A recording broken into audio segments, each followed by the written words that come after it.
مساء الخير. ليلة القاهرة للسلام غدا 21 أكتوبر السبت هيبقى في مؤتمر للتباحث في حل أزمة المقاومة وحماس وإسرائيل وسكان غزة.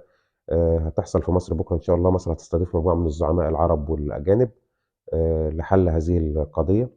الفيديو اللي فات احنا استفسرنا بعض الاستفسارات: مين المستفيد من الأزمة دي حاليا في العالم في التهاب الشرق الأوسط ده.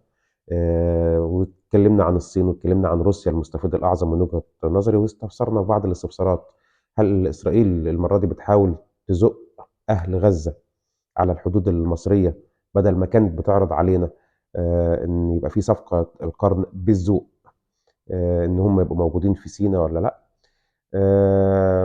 حابب في ليلة القمة إن احنا برضو نستفسر استفسارات جديدة. واحد: الدول العربية جيراننا الشقيقة، هل ممكن يبقى فيه بكرة قرارات قوية لمساندة أنفسكم ومساندة مصر والأردن وسوريا جيران فلسطين المباشرين ليها؟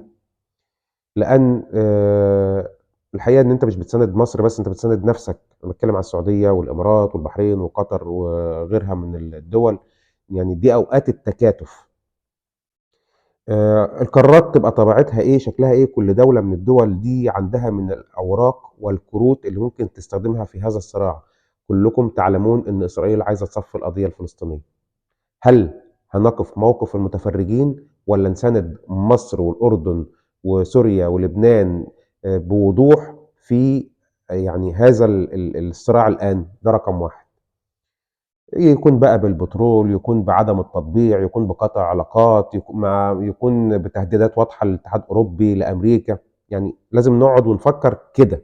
احنا لازم دلوقتي نتماسك ونبقى جنب بعض في هذه الأزمة.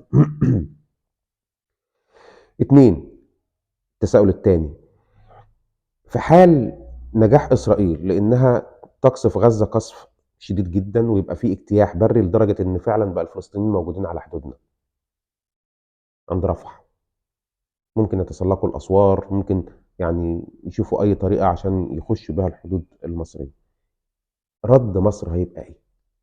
طبعا وأنت قاعد دلوقتي في أمان وقاعد على القهوة ولا قاعد في البيت وبتتفرج على التلفزيون والولاد رايحين المدرسة يوم الأحد والدنيا جميلة بالنسبة لك وعايشين الحمد لله في أمن وأمان بسبب إن إحنا عندنا مؤسسات مصرية حافظت على هذه البلد. يعني ما تعرفش إن البلد يعني بتأمن لك الحدود. يعني مدرعات وعربيات وجيش وشركات، والبلد يعني بتحاول تأمن سينا وحدود سينا بشكل كويس جدا.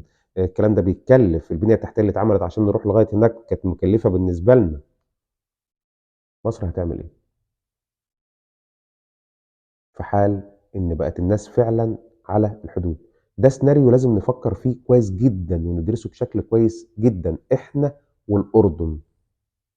هل ساعتها هيبقى فعلا إعلان حرب بيننا وبين إسرائيل؟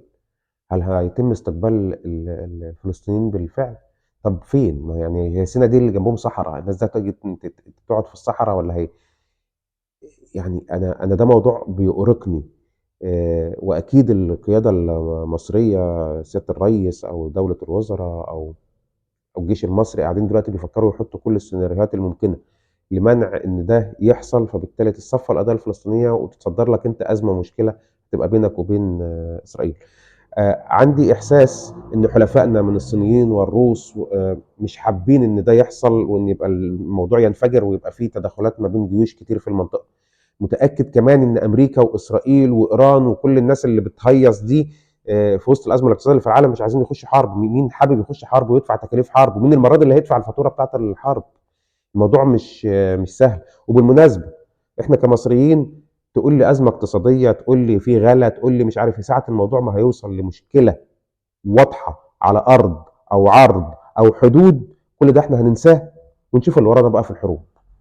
ويبدو ان اكتوبر ده مش عايز يعدي بسهوله. يعني اتمنى من الله ان اكتوبر ده يعدي، لان يعني ايه، من 50 سنه زي دلوقتي كده يعني انتصرنا على العدو وادينا له علقه محترمه. مش عايزين نكررها بقى كل 50 سنه.